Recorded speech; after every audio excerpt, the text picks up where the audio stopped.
O tema dessa noite, proposto pela coordenação da casa, é o trabalhador espírita e a consciência do espírito imortal.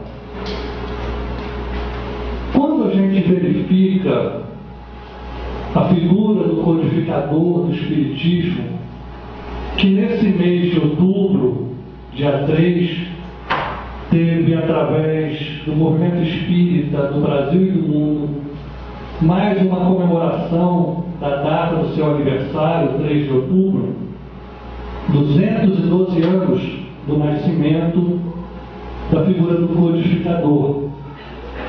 A gente observa que Allan Kardec estabeleceu na figura de codificador da doutrina espírita metas relacionadas à doutrina dos espíritos. Ele iniciou o seu contato 2 a 3 anos antes da publicação da obra primeira, o Livro dos Espíritos.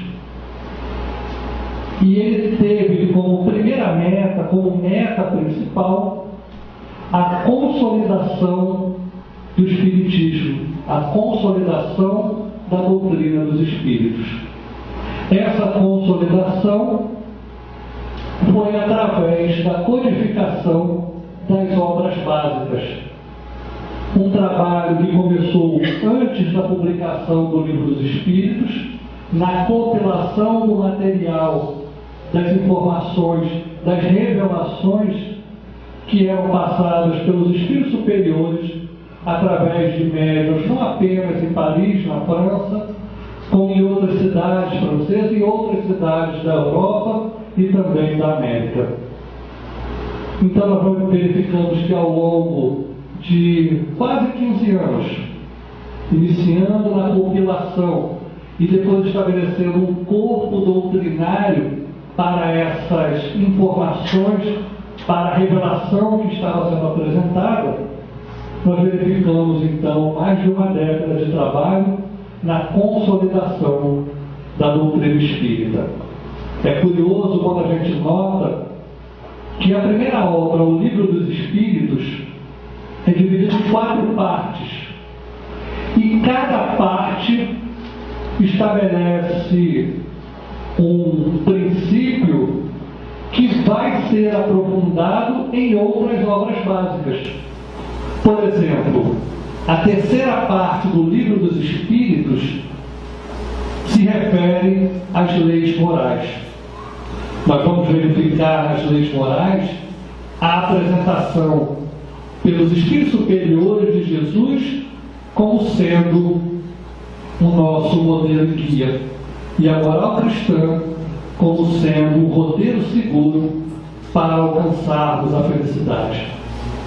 Essas informações apresentadas no Livro dos Espíritos, através da terceira parte, as leis morais, elas serão aprofundadas na terceira obra do Evangelho segundo o Espiritismo. Da mesma forma que a primeira parte, que trata da criação, que trata de Deus, que trata dos mundos físicos, nós vamos verificar um aprofundamento na obra A Gênese, na última obra. E assim vai toda a parte do Livro dos Espíritos sendo aprofundada, sendo consolidada através desse esforço de Allan Kardec. Como objetivos secundários para ajudar nesse objetivo principal de consolidação da doutrina espírita, Kardec vai estabelecer como meta também um canal de comunicação com aqueles que se interessam por essa nova doutrina.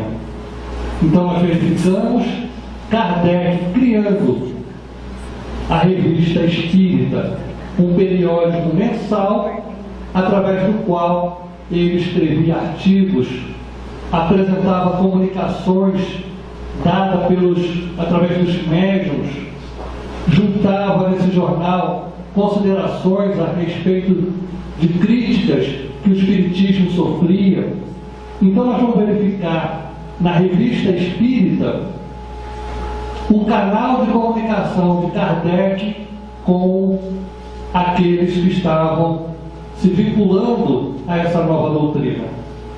A revista não sai ao final da consolidação, na última obra, a Gênese não. Kardec lança o Livro dos Espíritos em abril de 1857, e antes da segunda obra, em 1861, o Livro dos Médiuns, Kardec já começa a estabelecer esse canal de comunicação através da Revista Espírita, já em janeiro de 1858.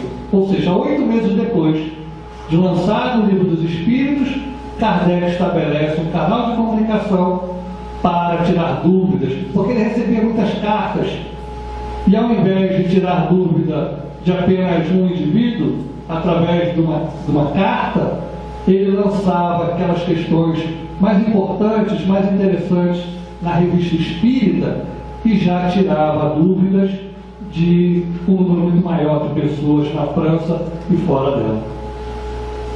Nós vamos encontrar Kardec em nenhum momento, embora ele tenha sido alvo de muitas críticas, inclusive pessoais, em nenhum momento Kardec usa esse periódico para atacar pessoas ou instituições. É verdade que a defesa era muito firme, mas os postulados do Espiritismo nunca era direcionado para pessoas ou instituições, mas sim uma discussão de ideias. E ele não utilizava esse periódico para se defender. O objetivo de Kardec era defender, consolidar a doutrina espírita que estava nascendo. Nós vamos encontrar também uma terceira preocupação de Kardec, estabelecendo como meta algo bastante importante, que é a fundação do Centro Espírita. Então Kardec vai ter como meta a fundação de uma sociedade espírita para estudo da doutrina espírita. Então, em 1º de julho de 1858, Kardec funda, ainda na sua casa, a Sociedade Parisiense de Estudos Espíritas. Ali, Kardec vai discutir com os novos adeptos as informações novas que vão chegando. Vai ser um local de atendimento tanto dos encarnados como dos desencarnados, através da prática mediúnica. Da sua residência, ele consegue, através da cooperação desses novos adeptos, alugar um outro local para o Centro Espírita, a Sociedade Espírita Parisiense que ele funda. E através do Livro dos Médiuns, ele passa as primeiras diretrizes para o bom funcionamento da sociedade espírita, do centro espírita, do grupo espírita, porque não importa, na verdade, o nome que se dá, mas a ideia do agrupamento de pessoas com um ideal comum, que é o seu aperfeiçoamento moral e intelectual. E como quarta meta, nós vamos encontrar as chamadas viagens de divulgação. No período de 1860 até 1867, Kardec visitou inúmeros centros espíritas na França, também na Bélgica, comunidades novas que estavam nascendo, e a primeira visita que ele fez em 1860 foi na sua cidade natal, Lyon. Então Kardec, que havia saído, já tinha 40 anos da sua cidade natal, revisita a sua cidade de origem para estabelecer contato com o fundador da Sociedade Espírita de Brotteaux, que era uma pequena casa humilde na periferia de Lyon. Lá ele encontra o senhor Diju e sua esposa na porta do centro. Isso é narrado em uma obra de Kardec chamada Viagens Espíritas, onde ele passa as suas impressões sobre essas viagens, e ele diz que nesse primeiro encontro ele é recebido na porta da Sociedade Espírita pelo senhor de Ju e sua esposa. Ele, um senhor humilde, mecânico, mas abraçado a esse ideal, tem a inspiração do alto para fundar em Lyon a primeira sociedade espírita para estudos e para a prática do Espiritismo. Esse esforço de Kardec de consolidação da doutrina espírita é a defesa dos princípios que ela apresenta. Deus, reencarnação, a comunicabilidade dos espíritos, a pluralidade dos mundos habitados e a imortalidade do espírito, a imortalidade da alma.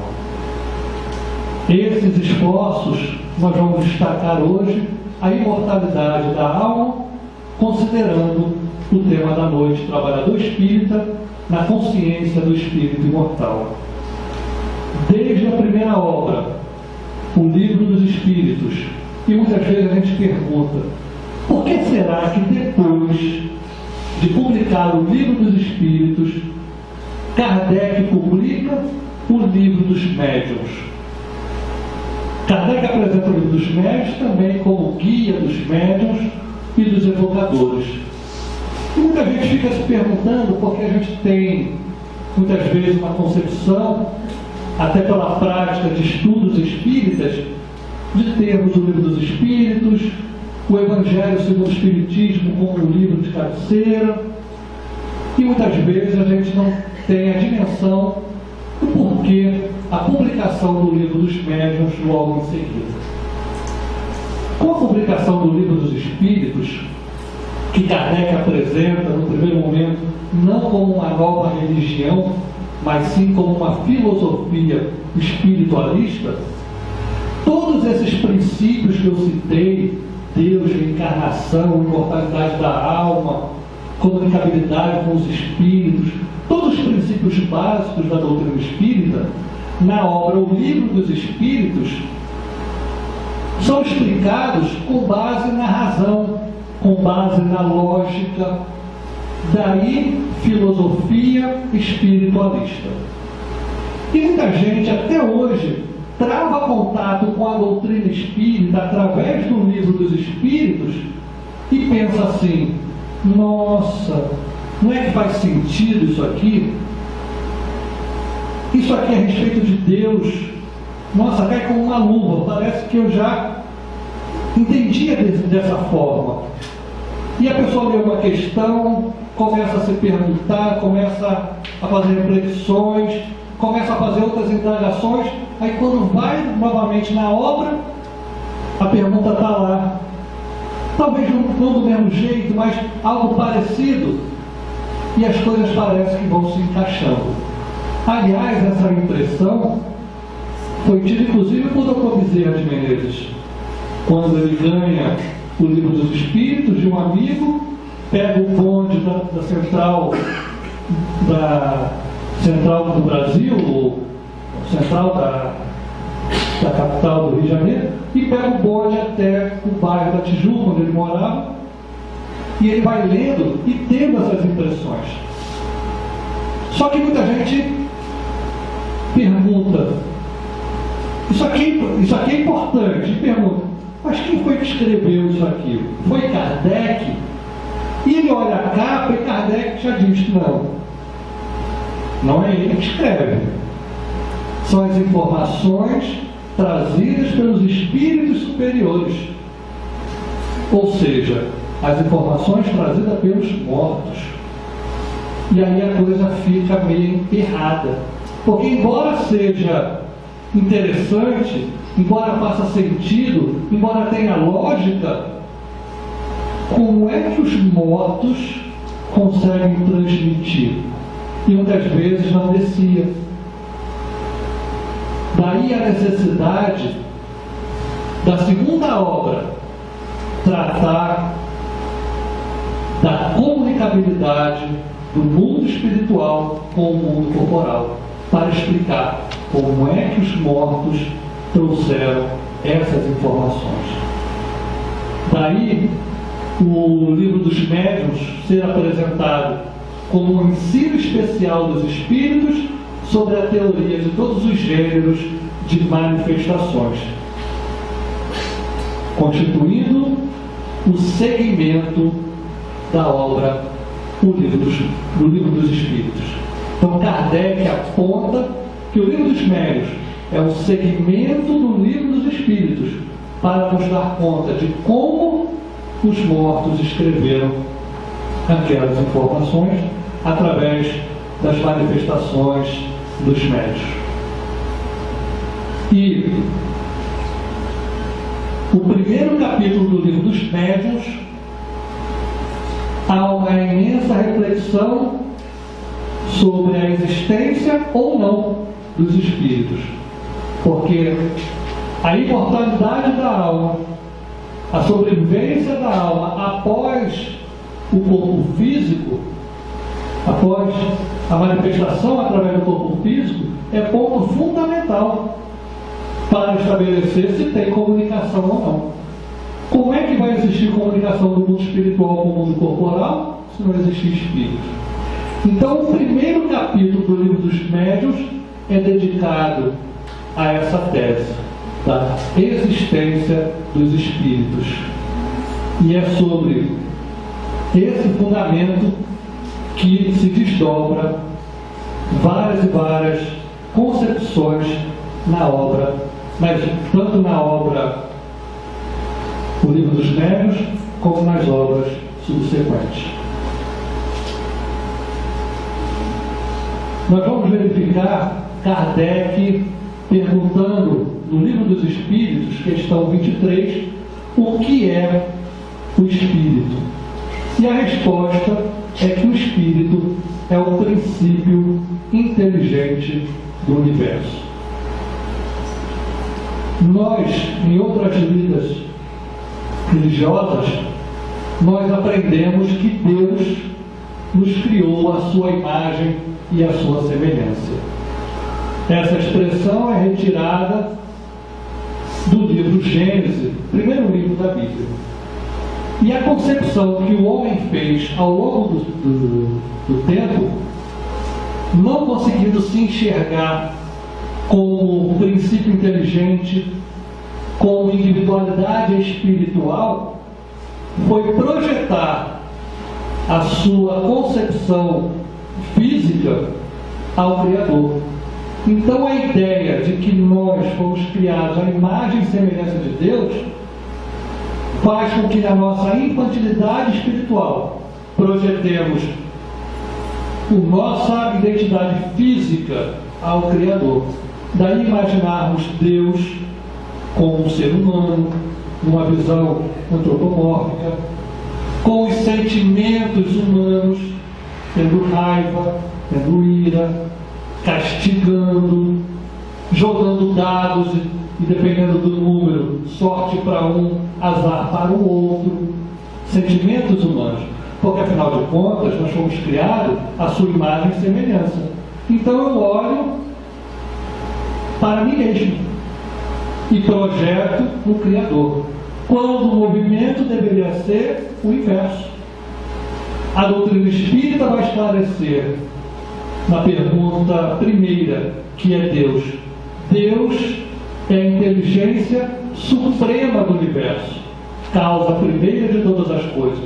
Ele é a inteligência suprema e nós fomos feitos à sua imagem e semelhança. Ele é a inteligência suprema e nós somos o princípio inteligente. Olha aí a imagem e semelhança de Deus. No sentido, obviamente, espiritual. Inteligência. Inteligência, o foco de inteligência, o foco de luz. Nesse sentido, é que nós somos imagem e semelhança de Deus.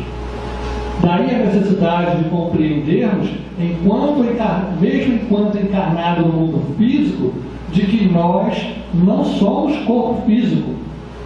Nós somos espíritos imortais que, através das reencarnações, ora no mundo físico, ora no mundo espiritual, aprendemos as lições para essa grande viagem do progresso e para atingirmos a perfeição relativa.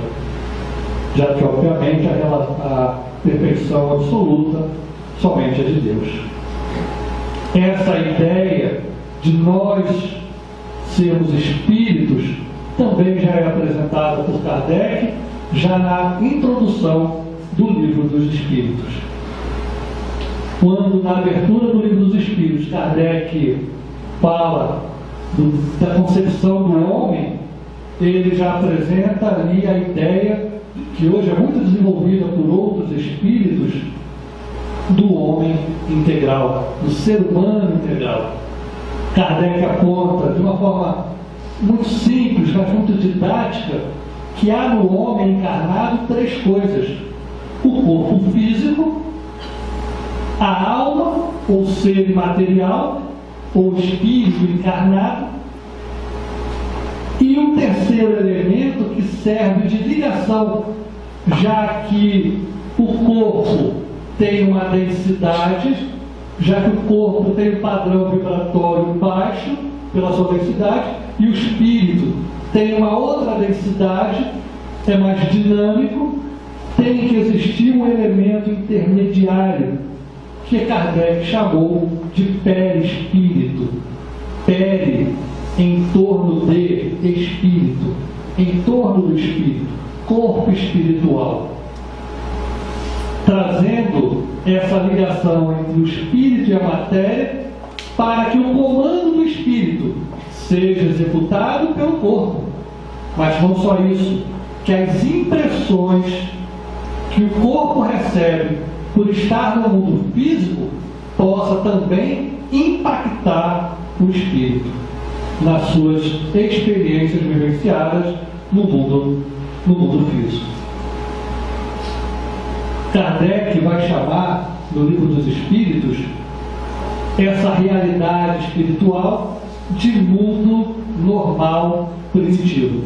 Primitivo não no sentido de atrasado, de inferior, mas ser um mundo primeiro, um mundo primordial, o mundo inicial. E aí é curioso que nós, espíritas, nós temos o hábito de dizer assim: quando o indivíduo desencarna, ele vai para o mundo espiritual. Às vezes a gente joga até a mãozinha, para o mundo espiritual. Mundo espiritual, mundo espiritual, mundo espiritual. Quando o indivíduo reencarna, ele provém do mundo espiritual, ele vem do mundo espiritual, dando mais ou menos uma dimensão geográfica lá no mundo espiritual, não aqui no mundo físico. Mas ao mesmo tempo, nos ambientes espíritas, nós costumamos dizer: os espíritos estão aqui, os benfeitores, os nossos espíritos amigos, os nossos obsessores, que graças à proteção fluídica do ambiente da casa, se não tiverem permissão não entram, mas ficam vinculados muitas vezes, porque damos campo psíquico para que eles se vinculem a nós. Então existe o mundo espiritual, existe o mundo físico, mas estamos todos juntos, parece que alguma coisa não bate.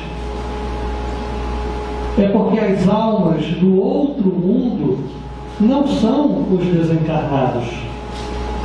O mundo primeiro, o mundo normal primitivo, é o mundo real. E o nosso, da matéria densa, é que não é o mundo real. Nós estamos temporariamente no corpo físico, dentro da realidade espiritual. Nós é que estamos invadindo com a densidade o mundo espiritual. Daí estarmos no mesmo lugar, porém uns chamam de dimensão diferente, podemos chamar de densidade diferente, campos energéticos diferentes, mas estamos na mesma realidade, só que nós estamos corporificados, nós estamos mergulhados na realidade espiritual com um corpo denso. O nosso corpo funciona como um abajur. Ele tapa a luz, quebrando a luz.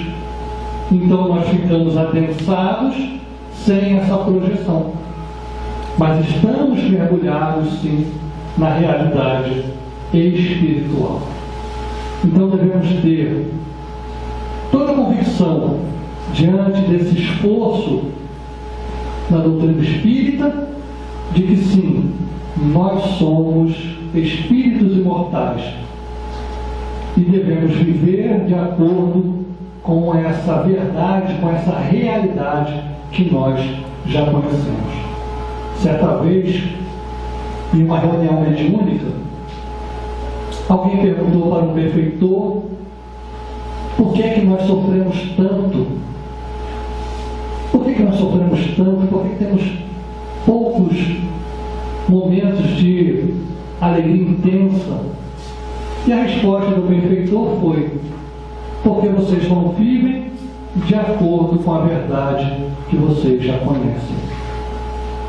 Nós já conhecemos muitas revelações, entendemos da imortalidade da alma, da lei de reencarnação, da lei de causa e efeito, mas nós temos ainda, considerando a nossa inferioridade, as nossas paixões, as nossas manias, e enquanto dá para levar a vida do jeito que a gente acha que dá para levar, a gente vai meio que empurrando com a barriga as coisas. E tem aqueles que fazem uma espécie de efeito sanfona, vai empurrando, empurrando. Se a coisa aperta, dá um passo para trás. Está aliviando, dá novamente aquele passo, empurrando novamente com a barriga, e fica uma encarnação inteira nesse vai e vem. Quando dói, recua. Não está doendo, avança, sem despertar para essa realidade que nós estamos apontando, que é apontada, na verdade, pela doutrina dos Espíritos. Obviamente que essas lições, elas podem ser também extraídas do Evangelho do Cristo. Afinal de contas, Kardec aponta que o verdadeiro espírita é o verdadeiro cristão. Então, a base ético-moral da doutrina espírita estará sempre fundamentada em bases cristãs. E das várias passagens relativas ao trabalhador, a essa consciência espiritual da imortalidade da alma, nós vamos encontrar no capítulo 20 do Evangelho de Mateus aquilo que ficou conhecido como parábola dos trabalhadores da última hora, ou, em outros movimentos, trabalhadores da vinha. Parábola dos trabalhadores da última hora, ou parábola dos trabalhadores da vinha. E é curioso que no Evangelho de Mateus a gente não vai encontrar parábolas, muitas parábolas. As parábolas normalmente são apresentadas no Evangelho de Lucas, algumas delas são repetidas em outros evangelhos. Normalmente é no Evangelho de Lucas que a gente vai encontrar parábolas mais aprofundadas. E curiosamente, a parábola dos trabalhadores da última hora é apresentada apenas no Evangelho de Mateus. Então, no capítulo 20, nós vamos encontrar Jesus, de forma resumida, nós vamos encontrar Jesus dizendo o seguinte: o reino dos céus é semelhante a um pai de família que saiu de madrugada para assalariar trabalhadores para a sua vinha. Então, um pai de família, que possuía uma vinha, plantação de uvas, sai de madrugada para contratar, para assalariar trabalhadores. Ele chega na praça e encontra alguns trabalhadores. E ele acerta um dia de trabalho com aqueles que estão ali à disposição. O texto bíblico fala em um denário. Um denário era utilizado na época que correspondia ao salário de um dia de trabalho. Então esse senhor estabelece com esses trabalhadores um dia de trabalho, um denário. E eles vão para a vinha trabalhar. Quando dá 9 horas da manhã, o senhor vai novamente à praça e verifica que tem outras pessoas ali à disposição para trabalhar. E pergunta: por que vocês estão aqui na praça? Porque já era 9 da manhã e eles não estavam trabalhando. Senhor, ninguém nos contratou. E aí o Senhor diz: então eu vou contratar vocês, podem ir para a minha vinha. Só que ele não acerta o valor do trabalho como ele acertou com os primeiros. Com os primeiros ele falou um denário. Com esses trabalhadores, o Senhor, narrado por Jesus, falou: vou lhe pagar o que é justo, ou em algumas traduções, o que é razoável.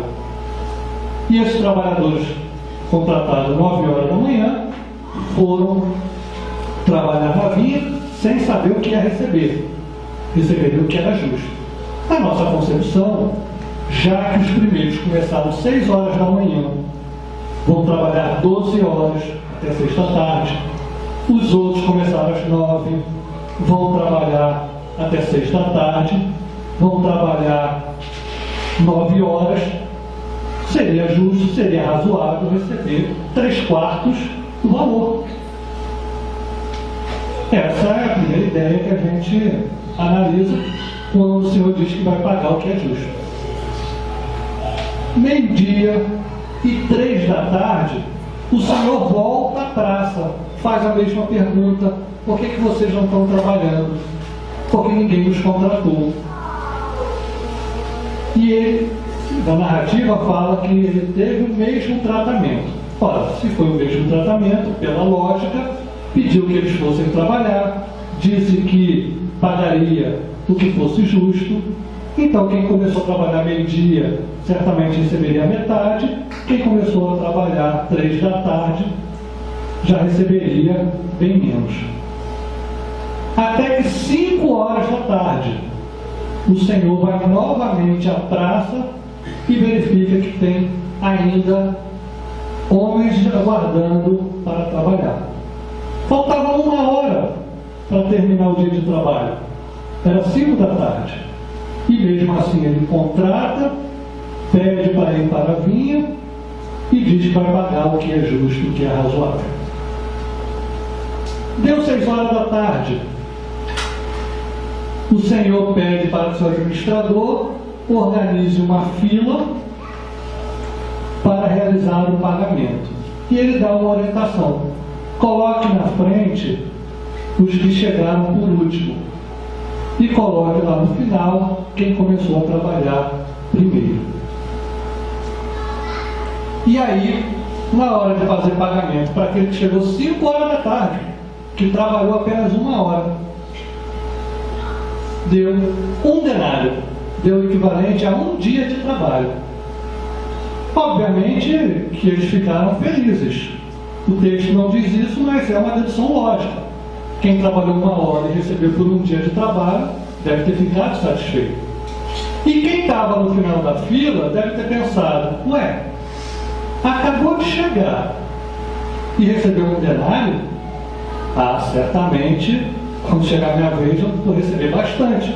Porque eles só trabalharam 1 hora e receberam 1 denário, eu vou receber muito mais, porque eu trabalhei muito mais horas, trabalhei 12 horas. Só que, à medida que os trabalhadores iam chegando para receber, cada um foi recebendo 1 denário. Da mesma forma que nós não ficaríamos satisfeitos, obviamente, na lição apresentada pelo Cristo, houve reclamação, houve queixa por parte dos trabalhadores. Então diz o texto evangélico: recebendo, queixaram-se ao pai de família, dizendo: estes últimos trabalharam apenas 1 hora e lhes dá tanto quanto a nós, que suportamos o peso do dia e do calor. Mas respondendo, disse o dono da vinha: meu amigo, não estou te causando nenhum dano. Não foi isso que nós acertamos? O recebimento de 1 denário? Por que você está reclamando? Não me é lícito fazer o que eu quero com os meus recursos? Teus olhos são maus porque eu sou bom? Tem olhos maus porque eu sou bom?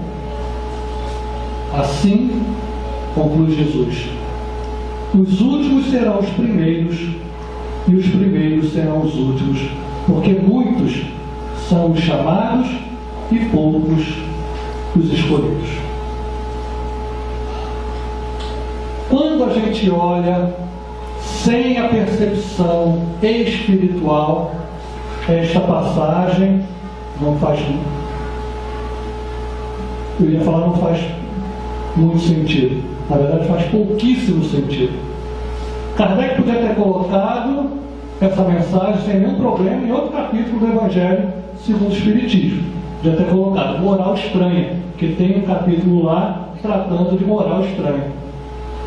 Como é que o Senhor paga, recompensa com o mesmo prêmio aqueles que se esforçaram de forma diferente? O segredo está na primeira fala de Jesus, porque esta parábola não é para ser discutida numa realidade física, numa realidade material, das relações entre os homens. O reino dos céus é semelhante a... Então Jesus está falando, obviamente, de coisas espirituais. O reino dos semelhantes é semelhante a... Aí começa a história. Um pai de família. Então nós temos que buscar o sentido espiritual. Essa parábola não é para ser discutida na vara de trabalho. Não é para ser discutida pelo TRT. Não é para ser buscar na consolidação das leis trabalhistas do CLT, se o outro tem direito a receber mais, menos. Não é. Porque não se trata das relações materiais, mas sim das nossas relações espirituais. E aí, dentro dessa concepção de relações espirituais, dentro dessa concepção da consciência do espírito imortal, nós devemos compreender que no reino dos céus, no reino de Deus, o trabalho não é medido somente pela quantidade de horas trabalhadas. Dentro dessa concepção espiritual,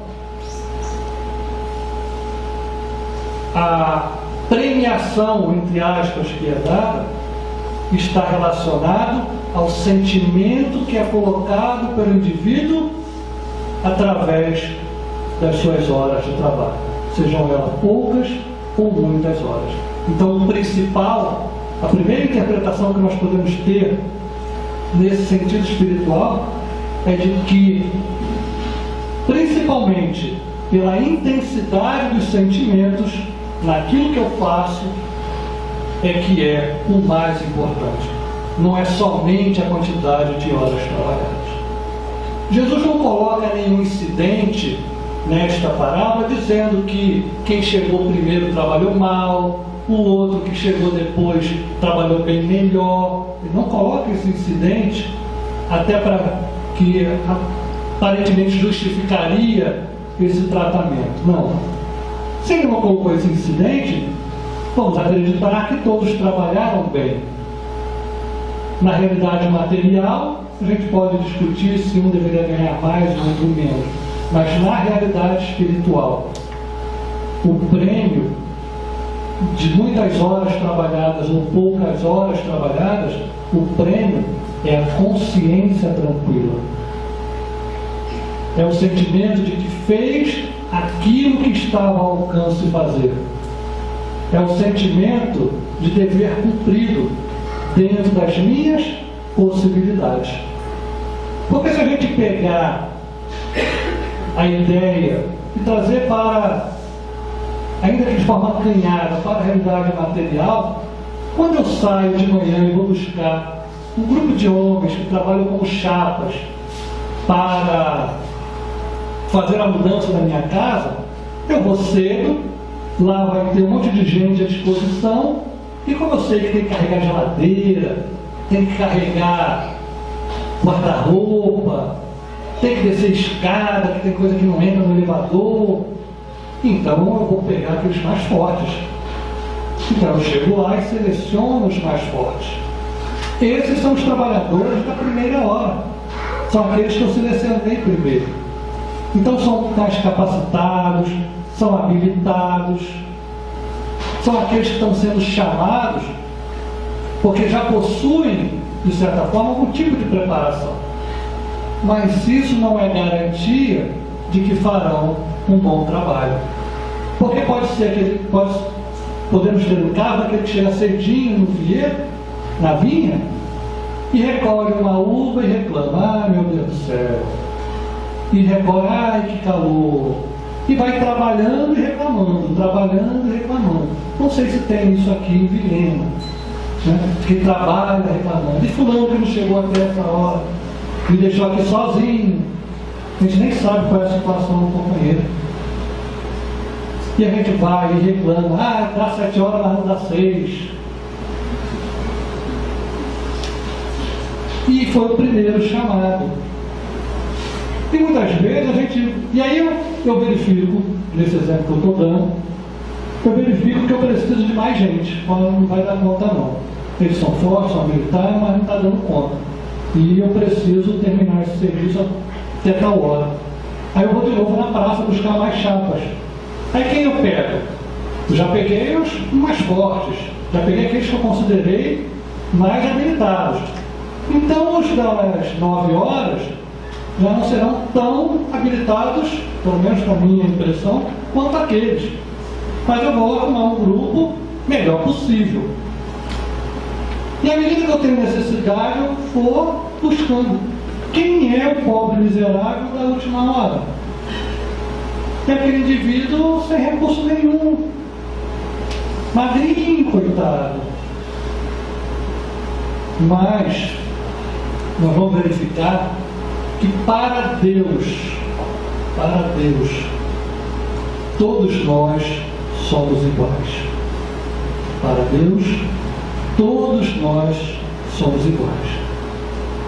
O que falta para a nossa paz interior é quebrarmos o orgulho, é quebrarmos o egoísmo, que são apontados por Kardec como os grandes obstáculos para o progresso, para nós enxergarmos o nosso próximo como iguais. O sentimento de humildade sendo trabalhado para quebrarmos essa resistência que é o orgulho. E humildade não é se colocar embaixo, rasteiro, falar baixinho. Não. A humildade não é se colocar como pior do que todos. Humildade é se reconhecer igual a todos. Igual a todos. Nem para mais, nem para menos. Algumas almas conseguiram, de forma muito legítima, alcançar esse patamar. São almas nobres, são almas de escola, que quando fala, sai de uma naturalidade que nos encanta, que não é forçado. Imagina o Fábio, orgulhoso, virar e dizer, como Chico, né? Quando ele diz que, quando a pessoa pergunta, olha, eu fui tanto fulano na reencarnação, eu fui ciclano, e você, Chico? Ah, nessa época eu devia ser a pulga do leão que estava comendo os cristãos, os sacrifícios. Ele se colocar como a pulga do leão, a gente aceita, porque ele já está num patamar de compreender, apesar da sua evolução, a distância que ele tem para os espíritos puros. Como Sócrates, eu só sei que nada sei. E obviamente que isso não cai direito quando sai, por exemplo, o Fábio. Porque não vai soar legítimo. Essa capacidade o espírito vai adquirir através de longas experiências. Muita gente esperou o Chico cair ao longo de mais de 70 anos de trabalho. Tinha gente que ficava ali observando, ele vai cair. Uma hora ele vai cair. E Chico dizia, eu não vou cair, porque eu nunca me levantei. Não caí porque eu nunca me levantei. Entendendo o seu papel no mundo, mas compreendendo a sua distância para as potências do universo. Quando nós compreendermos que somos iguais, nós não vamos ficar insatisfeitos porque o outro ganhou um denário e trabalhou menos. Porque o prêmio é a paz na consciência, não é recurso, não é moeda. A moeda aqui é utilizada numa parábola. E a gente lê a parábola com olhos, a gente lê com olhos materiais e raciocina sem essa percepção de imortalidade da alma.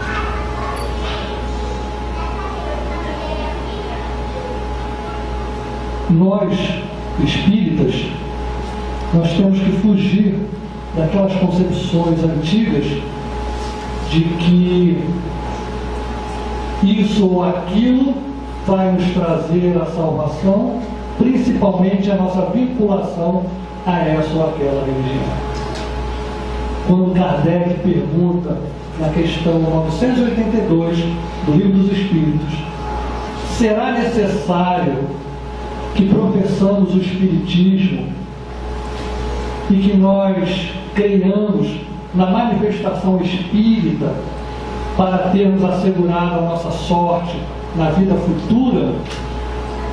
Os benfeitores respondem, se fosse desse jeito, ter a sorte na vida futura, ter a felicidade na vida futura, pela crença no Espiritismo, manifestação dos Espíritos, isso seria um grande absurdo. Porque tem pessoas que não vão travar contato com a doutrina espírita antes da desencarnação. Só o bem assegura a sorte na vida futura e completa os espíritos. Ora, o bem é sempre o bem, qualquer que seja o caminho que a ele conduza. Kardec provoca, eu sendo espírita, estou garantido, tem uma vaguinha no céu, se fosse resumido. Não, é a prática do bem. Porque o bem será sempre o bem, qualquer que seja a religião. Independentemente de ter começado a trabalhar cedo ou trabalhar mais tarde. A prática do bem, o sentimento que eu coloco é que é garantia de consciência tranquila, de paz no coração. Porque a gente ainda busca, repito, espaço geográfico. A gente busca o céu, a gente corre do umbral, a gente quer garantir a vaguinha no nosso lar. Tem outras colônias também, viu? Eu não sei se todo mundo que lê as obras espíritas desejar, vai ter uma superpopulação e as outras colônias ficarão vazias. Mas a gente quer o espaço geográfico. E tem muita gente em colônias espirituais em alto grau de sofrimento. Como existem muitos espíritos felizes em regiões de sofrimento, porque lá estão atuando como trabalhadores no resgate de muitas almas sofridas. E a felicidade desses espíritos não está aqui ou ali, mas está na prática do bem, ainda que seja nas regiões de sofrimento do mundo espiritual. Para finalizarmos, o Evangelho segundo o Espiritismo apresenta no capítulo 22 o que Kardec coloca como título Trabalhadores da Última Hora. E nós podemos ter uma segunda interpretação mais profunda sobre essa passagem, quando Kardec traz a mensagem, uma mensagem ditada pelo Espírito de Verdade, em 1862, na Sociedade Parisiense de Estudos Espíritas. A mensagem tem como título Obreiros do Senhor. E Kardec aponta, através dessa mensagem do Espírito de Verdade, que aproximam-se os tempos em que se cumprirão as coisas anunciadas para a transformação da humanidade. Isso em 1862. O que hoje vários e vários espíritos desencarnados, espíritas escritores, intuídos por benfeitores, apontam como a transição planetária. Então, são chegados os momentos de transformação da nossa humanidade. E o Espírito de Verdade aponta que felizes, ditosos, serão os que houverem trabalhado no campo do Senhor com desinteresse e sem nenhum outro móvel que não seja a caridade. Recordando o trabalho de consolidação da doutrina espírita apresentado por Kardec e na sua última obra de consolidação, a Gênese, nós vamos olhar o último capítulo 18, que tem como título São Chegados os Tempos. E nesse capítulo São Chegados os Tempos, na qual Kardec finaliza essa consolidação do Pentateuco da doutrina espírita, nós temos duas divisões. Um artigo denominado Sinais dos Tempos e um outro que fecha, enfim, as obras básicas, a nova geração. Diferentemente daquilo que muita gente acredita, que o mundo vai acabar num hecatombe, numa catástrofe, os benfeitores apontam para Kardec que tudo vai se processar de forma natural. Nada será quebrado das leis naturais da vida. E que os espíritos, e esse processo já iniciou, e os espíritos que pela sua condição moral não possuem mais condições de reencarnar em nosso mundo, serão destinados a outros mundos para não atrapalhar o progresso do nosso mundo que está nessa fase de transição. Como disse Jesus, ninguém sabe essa hora, só o Pai. Então, se alguém aponta tal data, tal século, consultemos o livro dos médiuns e vamos verificar que os espíritos superiores não apontam datas para tais acontecimentos grandiosos. O máximo que nós podemos afirmar, apresentado pelos benfeitores, é que estamos numa era de transformação. Uma era de transformação. O que os orientais apontam como era de Aquários, como os místicos orientais apontam como era de Aquários. Então, podemos ter aí o terceiro milênio como um milênio de transformações.